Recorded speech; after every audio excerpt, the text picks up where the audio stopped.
everybody. Welcome to another episode of Politically Depressed. As always, I'm your host, Eamon McAdam. Today's episode is going to be a bit of a ramble. I have generally been doing pretty bad this week. I think a lot of us are. I was on an episode of The Fire These Times with Joey to talk about things, and it became very clear for me that I'm just not doing okay. I've been fidgeting, I'm uneasy, kind of occasionally kind of shake. There's just so much fucking grief that's bottled up, and I don't know, it's hard to focus on anything, and it's hard to make sense of it all. And I don't know, I think I said quite a bit in that episode, but aside from that, it's just pretty clear in my life, and how I've been doing. Especially since, I think, Monday or Sunday, the tent massacre. They're just bombing tents now. The Israelis are bombing people in tents. I saw a video. I'm very sorry if this sounds troubling to hear, but so trigger warning, I guess. But also, I think a lot of people have already seen this. I saw a video of a man holding his child, holding him up, and the child had no head. The same night I saw pictures of and videos of charred bodies being pulled out of ash. These people have nothing. They're dying hungry in tents. They've been displaced numerous times. And it's just increasingly clear. And we've known this since October. We've known this for years. The plan for Gaza is liquidation. They want to kill every single person there, or as many as they can. And it's just, again, has been obvious for so many of us, but all the policies, all the tactics, all the strategies, all the rhetoric points towards this very fact, that they're doing whatever they can to make Gaza as uninhabitable, to kill as many people directly, to create a situation in which life is just unbearable. And I don't know. It's a really fucked situation, and I'm still not able to, I don't think any of us are, and we shouldn't be okay with this, but it is generally getting to the point where I'm not able to function. I'm doing what I can, and for a while that was enough. For a while that was enough for me to be able to compartmentalize and still, function. And I'm not saying go out and party, I'm saying just do my life stuff, But anyway, that was a long way of saying, haven't been doing great. I hope you're all doing okay. This is kind of a way of me reaching out. But at the same time, it's also a bit of a disclaimer that this episode, like many of the other ones, is going to be a bit messy. There's not really a set structure, but I'm just going to sit here and talk about something I've been thinking about whenever I've been able to think, because otherwise there's been very little time to think about stuff. It's kind of a framing that I think has helped me, contextualize things.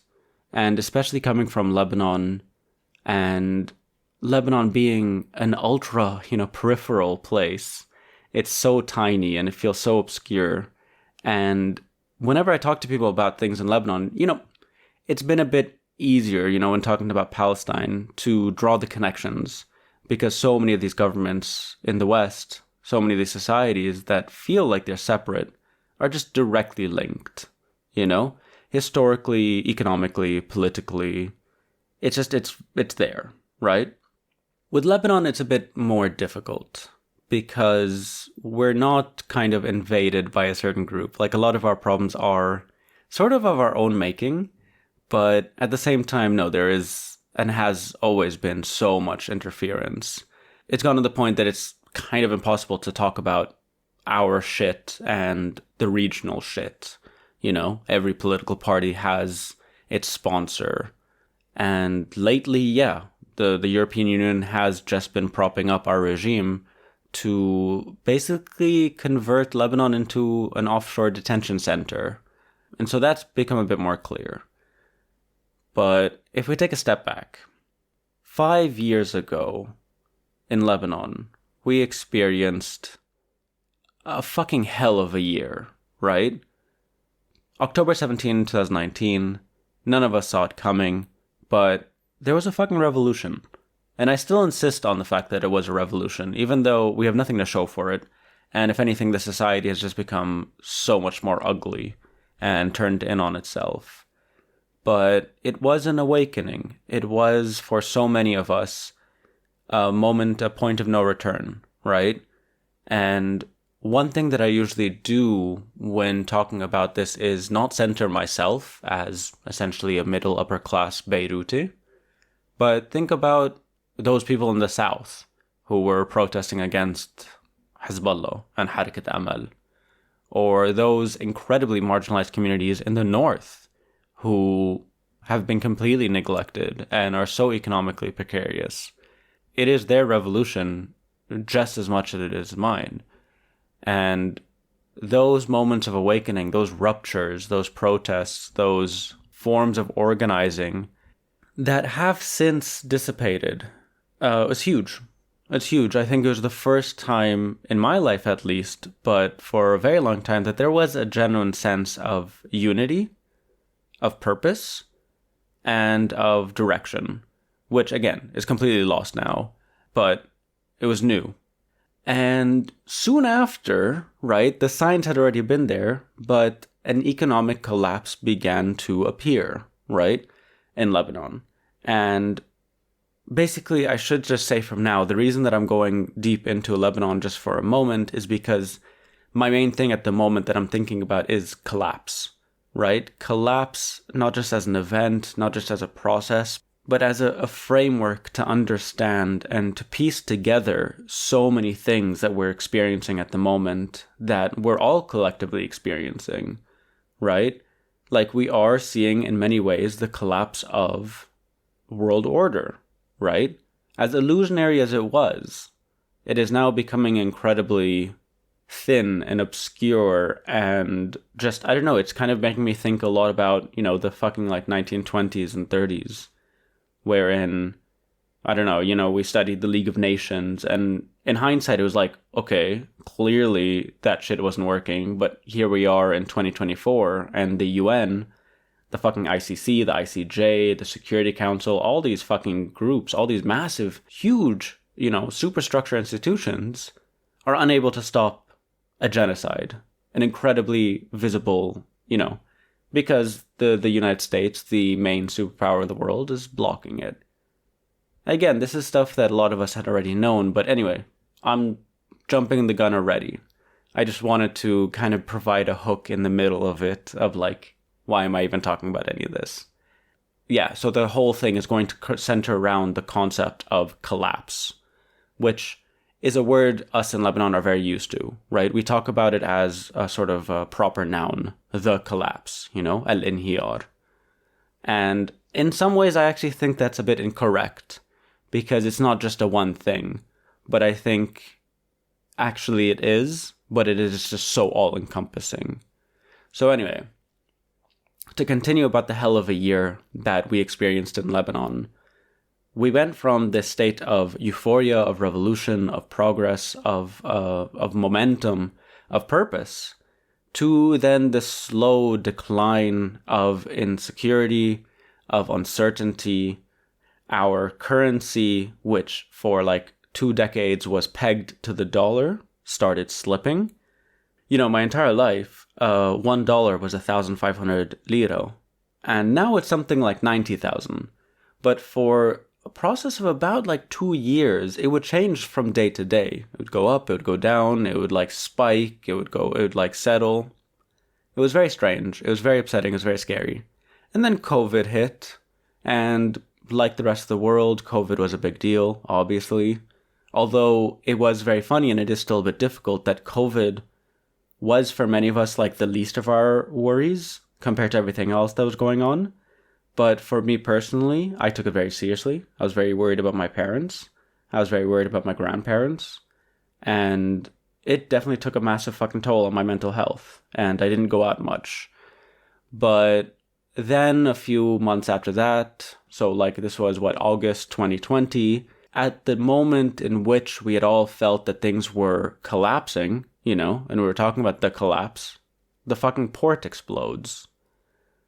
And this is something I think that everybody knows about, and for sure probably most people listening here. So the capital city was in many ways destroyed.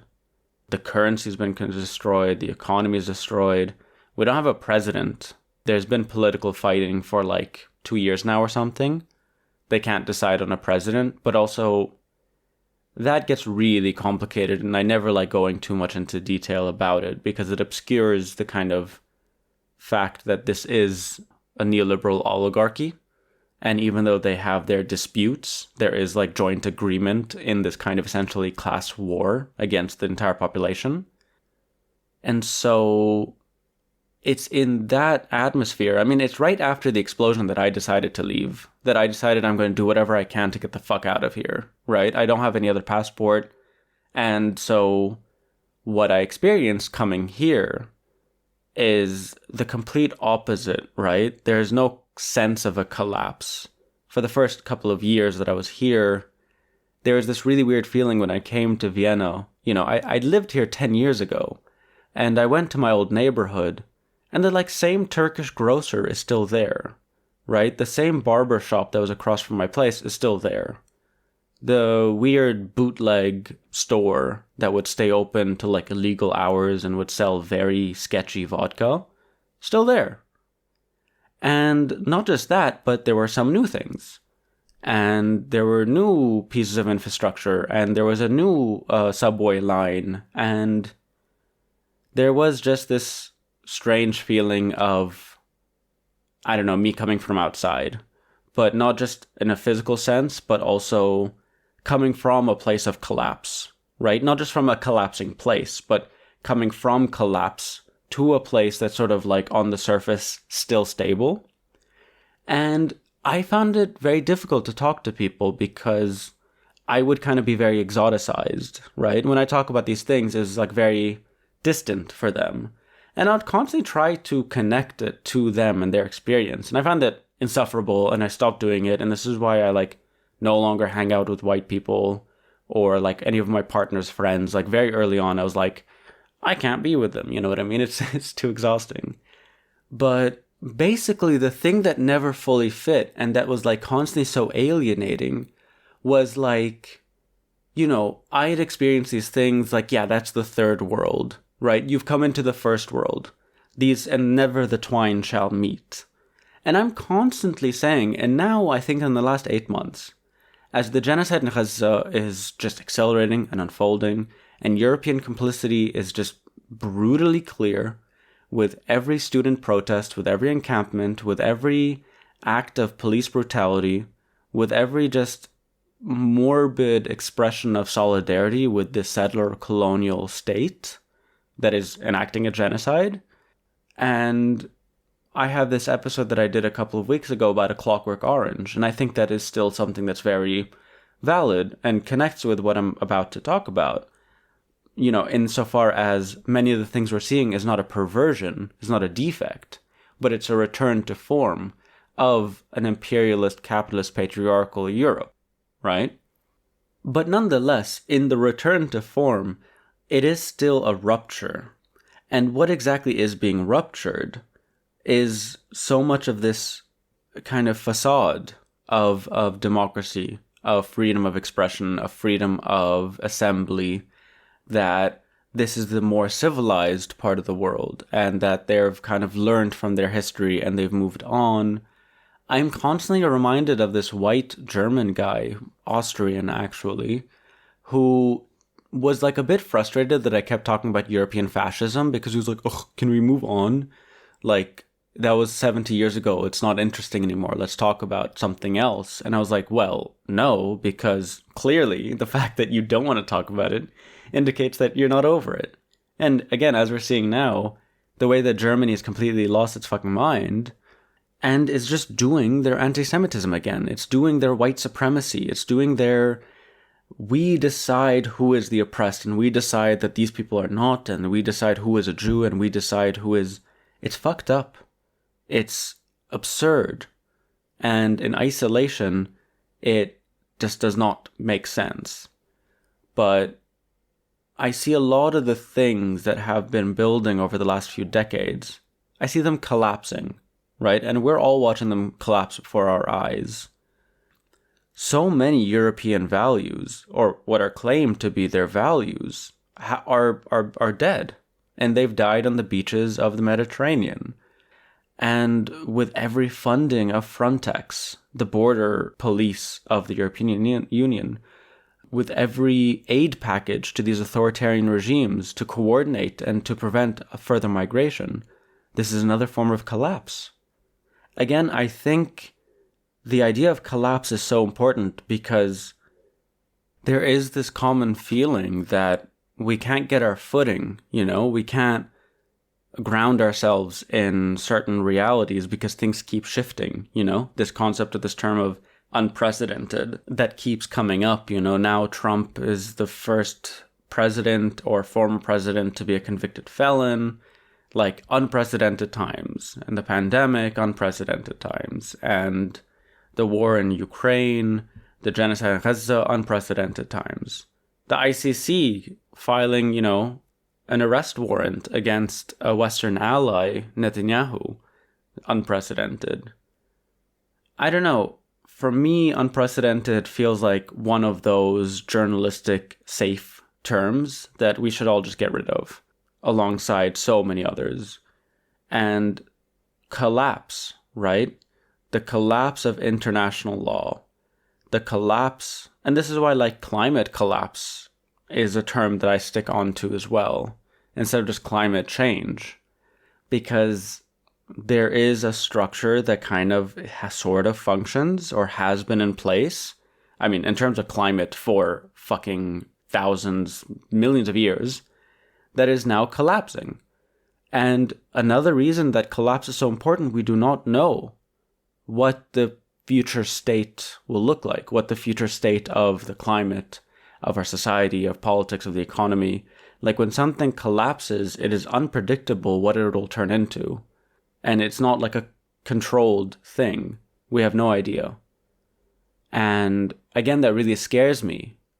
White people's confidence about what's happening and how things will play out is terrifying because they're not reckoning with the fact that they don't know, that none of us know, that is not how collapse works. And this is a collapse. Seeing what Europe is doing and all these European states to bend over backwards. Again, I'm coming from a place of not just witnessing what's happening in Gaza, but witnessing very firsthand what European police are doing in brutalizing student protesters who are very simply demanding an end to this genocide, demanding an end to their university's complicity in it, trying to awaken their local societies to what their tax money is going to fund. And also collapse of imaginaries, collapse of sort of commonplace but lesser spoken about ideas. You know what I mean? There's this kind of idea about nonviolent movements, right? Which goes back to MLK and to Mahatma Gandhi. This idea that if you were to expose the violence of the system, if you go out and are beaten by police, and that violence is shown, that it'll move people. But again, we just have not seen that. Not only the violence that is done onto Palestinians, and to Lebanese, and to Syrians, and to Sudanese, but let's stick specifically to Gaza here, that has not moved people in the way that, you'd imagine by that logic. But then again, even the brutalization of protesters in Berlin, in Stockholm, in the UK, in France, this is at home, and it is not affecting people at all. People are just very happy to ignore it, to just keep planning for the next holiday. I swear to God, the next white person to talk to me about their holiday, I'm going to lose my shit. I am so on edge these days, and I have very little time for things, I said this very early on, I think one of my first episodes of this podcast, where I had an incident with my downstairs neighbor, and I was just unable to empathize with her. I mean, regardless of the fact that she was a horrible woman, but I was unable to empathize with her because my empathy, my heart is just so preoccupied with what's happening in Gaza, what's happening back home in Lebanon, especially in the south, but also increasingly in Beirut, in the whole country, Syrian refugees and their oppression.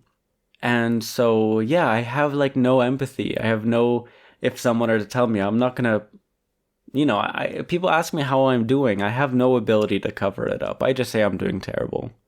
But anyway, so I think collapse is a really valuable and important term that we should be using more, right?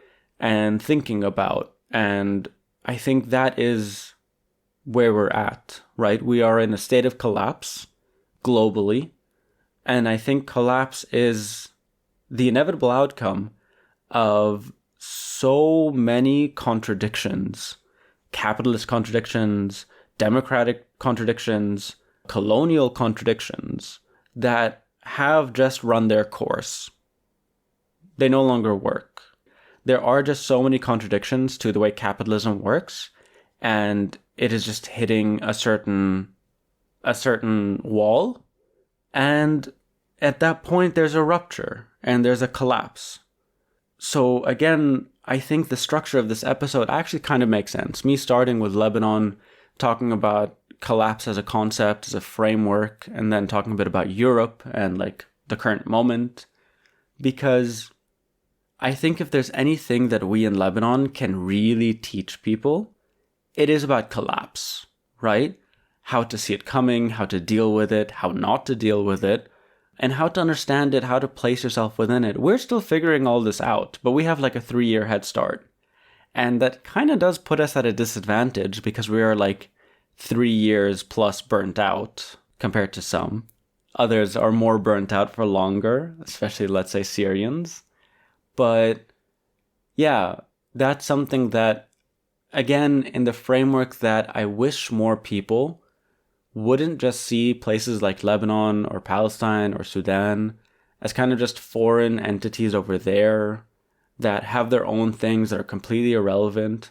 And even if they are, they're just things that we can like show solidarity to and we can like help out, but not necessarily places that you learn from, right? Like the amount that I've learned from the Sudanese revolution about feminism, about mutual aid, about state violence is invaluable to me. Those lessons are invaluable. And same with the Syrian revolution. And again, especially leftists, like, I can't stand leftists that are still talking about the French Commune. When we have, like, 10 years ago, you don't need to go back 200 years, 10 years ago. And these are contemporaneous struggles. And there's so much we can learn, that all of us can learn, but especially those in the global north that have very little connection to fucking real life. Ugh, whoa, actually, I went a bit deep in that direction. I've been very contemptuous lately, actually. And I'm really trying not to be, because I know where that can lead to, and I always want to be as empathetic as I can, but I have been very fucking angry, which is kind of nice, because it's a bit better than being depressed, but it always goes, anger, and then depression, and then anxiety, and then anger again, and rinse and repeat. God, I honestly don't know where we go from here. This is the question everyone's asking. How do we go on? And honestly, I have no fucking idea. Like, this is one of the things about collapse, is that we don't even know if we've hit rock bottom, right? There's still these feelings of uncertainty, of whatever. I'll leave you with this, actually. I remember the last thing in Beirut. The last time that I tried to contextualize or to synthesize or to try to understand and put into concrete terms what I was feeling.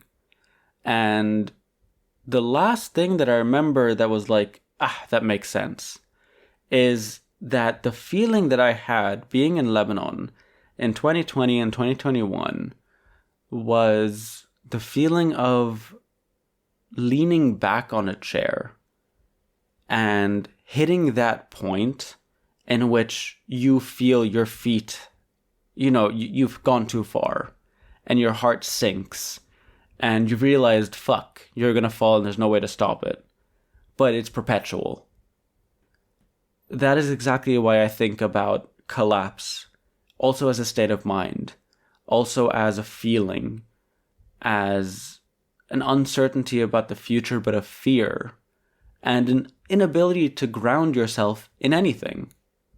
I think what really needs to happen is that we find a way to ground ourselves in something they can't take away from us. I don't know. That's why I've actually been listening a lot to Nina Simone, specifically that song about, I've got my hair, got my head. I've got my blood, I've got my liver, I don't know. But I just still feel like I need to internalize it and find a way where it's like collective. Because I have a liver, but that's my liver, and what connects my liver to yours? And I think that's the kind of important political work that needs to, that's kind of happening. I'm not as much a part of it, but I do see it happening. Just not at the scale, not at the speed, not at the pace. I don't know. What's really difficult is trying to wrap things up in a positive note, because there's very little positive notes out there. But yeah, I guess I'm going to wrap it up there. I hope you've enjoyed this episode. If you have, you can support this podcast, and there are many ways you can do so. The easiest way is to leave a rating or a review wherever you listen to this podcast, or you can become a member of our Patreon for as little as $5 a month. Becoming a member of our Patreon doesn't just help support this podcast, but many others, as well as give you access to exclusive content such as my new sub-series, Keep This Between Us, and also an invitation to our monthly hangout, which should happen, if not this weekend, the next one. Otherwise, if you want to give a one-time donation, there's a tip jar below, would greatly appreciate it. And that's about it for me. I'll see you all next week.